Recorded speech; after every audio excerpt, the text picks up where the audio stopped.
Assalamualaikum warahmatullahi wabarakatuh. Selamat siang. Waalaikumsalam warahmatullahi wabarakatuh. Puji syukur kehadirat Allah Subhanahu wa Ta'ala, Tuhan yang Maha Esa, yang mana pada siang hari ini kita masih diberi kesempatan untuk mengikuti kegiatan Zoom. Dan tak lupa pula salawat berangkaikan salam kepada Nabi kita Muhammad SAW. Dengan memperbanyak salawatnya, kita tergolong umatnya di kemudian hari kelak. Amin. Terlebih dahulu saya akan memperkenalkan, nama saya Deswita Anur, saya sebagai moderator, dan ada juga teman-teman saya yaitu Desmond Gea, Duma Lubis, Dwi Anggita, Dewianti, Evelyn Hayani Pakpahan, dan Elizabeth Esther Gea sebagai audiens. Di sini saya akan menjelaskan tentang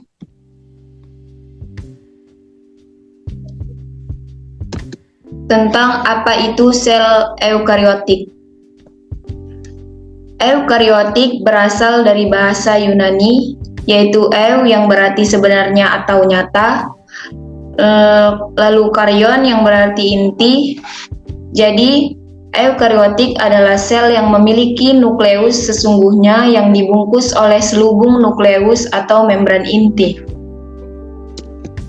Ciri-ciri sel eukariotik: yang pertama ada inti sel jelas, yang kedua mempunyai dua sistem pembungkus, yang ketiga ukuran selnya 10-100 mm, yang keempat bentuk, ukuran, dan fisiologi yang berbeda-beda tetapi semuanya disusun oleh membran plasma, sitoplasma, dan inti yang sesungguhnya. Dan juga sudah ada pembagian ruang yang jelas di dalam sel. Di sini terdapat gambar sel eukariotik pada sel hewan. Ada berbagai komponen utama, yaitu ada sitoplasma, nukleus, plasma membran. Di ketoskeleton terdiri dari mikrotubule, ada intermediat, ada filamen, ada mikrofilamen. Dan ada juga Golgi, ada juga ribosom, dan ada mitokondrian. Selanjutnya ada struktur sel eukariotik. Ada membran plasma, sitoplasma, ribosom, nukleus, retikulum endoplasma, plastisida, vakuola, sentrosom, dan sentriol, sitoskeleton, dan dinding sel. Selanjutnya saya akan menjelaskan struktur sel eukariotik. Yang pertama membran plasma. Membran plasma merupakan sebuah lapisan tipis dan merupakan bagian terluar dari sel yang dimana membran plasma juga memiliki fungsi. Fungsinya yaitu sebagai pelindung sel agar isi sel tidak keluar meninggalkan sel. Yang kedua, mengontrol zat-zat yang akan masuk atau keluar meninggalkan sitoplasma. Dan yang ketiga, mengendalikan pertukaran zat antara sitoplasma dengan lingkungan. Di dalam membran sel memiliki penyusun, yaitu ada lemak. Di dalam lemak terdapat fosfolipid bilayer dan sterol berupa kolesterol. Dan ada juga protein, yaitu protein terbagi menjadi dua, protein perifer atau ekstrinsik, dan protein integral atau intrinsik. Lalu ada karbohidrat, yaitu glikoprotein dan glikolipid.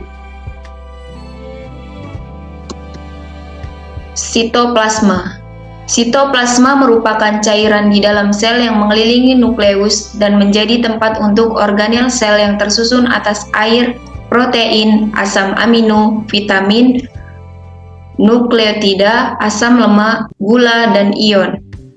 Dan memiliki fungsi yaitu cairan tempat organel sel dan tempat terjadinya metabolisme sel. Di sini kalian bisa lihat gambar, yaitu gambar sitoplasma. Next. ribosom. Ribosom adalah organel sel yang berfungsi sebagai tempat berlangsungnya sintesis protein. Ada dua macam ribosom, yaitu ribosom yang menempel pada membran retikulum endoplasma dan ribosom yang berada di dalam sitoplasma. Ribosom berfungsi untuk menghasilkan protein dan melangsungkan sintesis protein. Di situ terdapat gambar yang meliputi ada growing peptida chains, ada amino, ribosom Lurgi submit, tRNA, mRNA, dan ribosom small submit. Next ada nukleus. Nukleus merupakan sel terbesar yang mengandung informasi genetik berupa DNA dan berbentuk bulat hingga oval, bergantung jenis selnya. Organel sel yang berfungsi mengatur seluruh kegiatan sel tersebut. Di situ ada gambar nukleus yang meliputi pori-pori nukleus, selaput inti nukleus plasma, ada kromosom. Next, retikulum endoplasma atau RE. Retikulum endoplasma merupakan kelanjutan dari membran nukleus yang tersusun atas protein dan lemak. Retikulum terdiri dari RE halus dan RE kasar.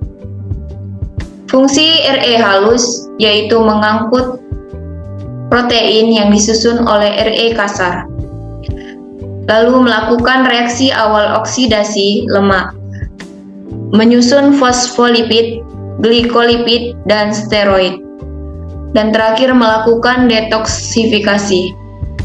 Fungsi RE kasar yaitu tempat melekatnya ribosom yang berperan dalam sintesis protein.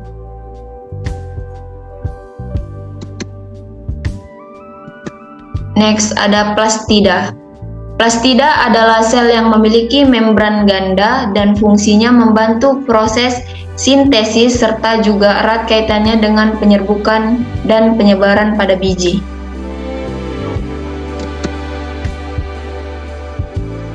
Next ada vakuola. Vakuola merupakan bagian dari organel sel hewan dan tumbuhan yang memiliki fungsi menyimpan cadangan makanan, menyimpan pigmen, menyimpan minyak atsiri, dan menyimpan sisa metabolisme. Di sini ada contoh gambar vakuola. Yang pertama ada sel tumbuhan dan di sini ada sel hewan pada vakuola. Next, sentrosom dan sentriol. Sentrosom adalah organel sel yang hanya pada sel hewan yang berfungsi membantu pembelahan sel. Jika dibelah, sentrosom awalnya berasal dari sepasang sentriol. Komponen tersebut ada pada gambar tersebut ada gambar sentriol dan mikrotubulus. Sitoskeleton.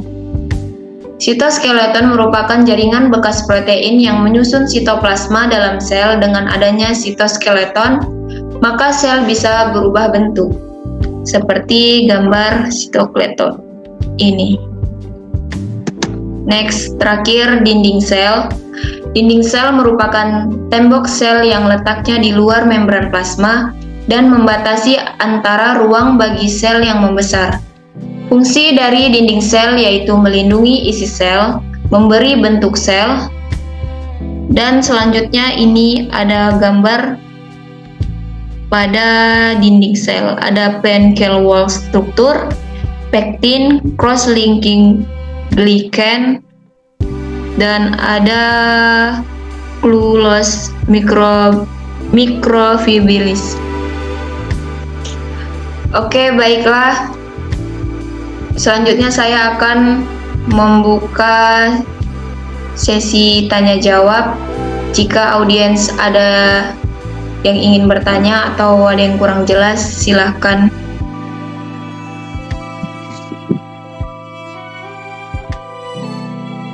Baiklah, Saya Ifnayani Pakpahan ingin menanyakan bagaimana peranan nukleus dalam pembelahan sel eukariotik. Baiklah, saya akan menjawab pertanyaan Evelyn. Bagaimana peran nukleus dalam pembelahan sel eukariotik? Yang pertama, untuk menjaga integritas gen-gen tersebut dan mengontrol aktivitas sel dengan mengelola ekspresi gen. Selain itu, nukleus juga berfungsi untuk mengorganisasikan gen saat terjadi pembelahan sel, memproduksi mRNA untuk mengkodekan protein sebagai tempat sintesis ribosom, tempat terjadinya replikasi dan transkripsi dari DNA, serta mengatur kapan dan di mana ekspresi gen harus dimulai, dijalankan, dan diakhiri. Bagaimana Evelyn? Jawabannya dapat diterima? Baik, terima kasih. Oke, selanjutnya ada yang ingin bertanya?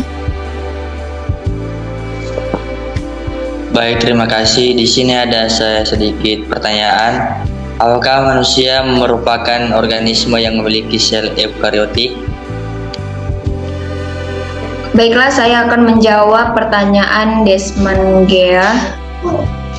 Apakah manusia merupakan organisme yang memiliki sel eukariotik? Ya, manusia merupakan organisme yang memiliki sel eukariotik, di mana di dalam sel memiliki membran inti sel, sehingga DNA tidak tercampur dengan sitoplasma dan organel sel lainnya. Bagaimana Desmond, dapat diterima? Terima kasih. Oke. Selanjutnya,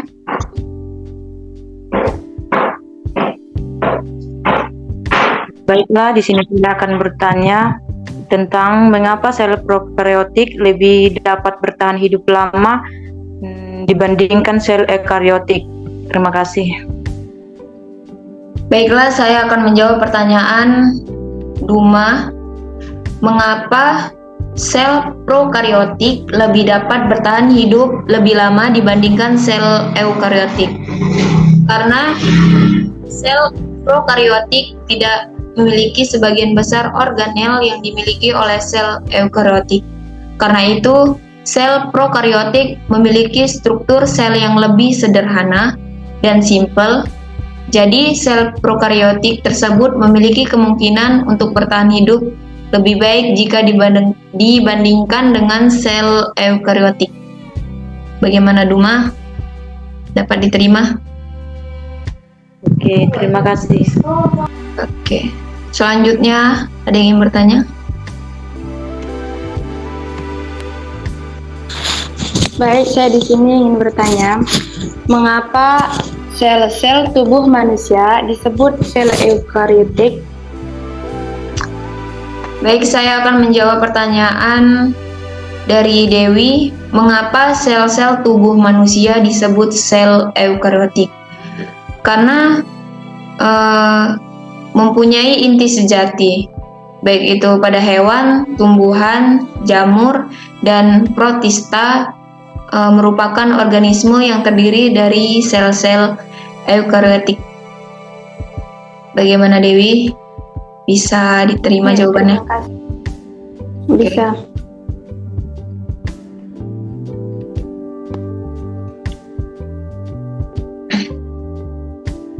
Ada lagi yang ingin bertanya? Baik, perkenalkan nama saya Dwi Anggita.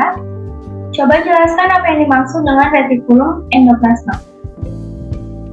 Nah, retikulum endoplasma bisa kita lihat dari PPT tersebut. Saya akan menjawab pertanyaan Dwi Anggita.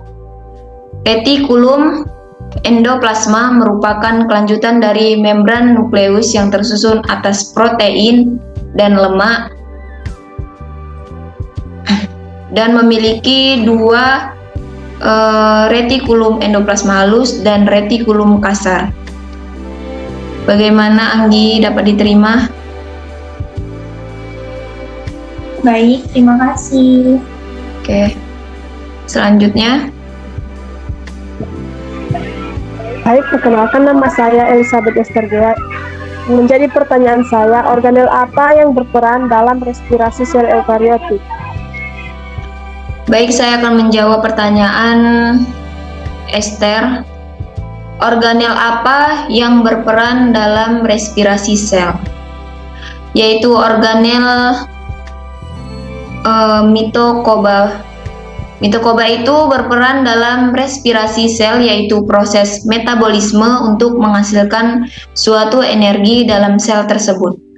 Bagaimana Esther, dapat diterima jawabannya? Ya, terima kasih.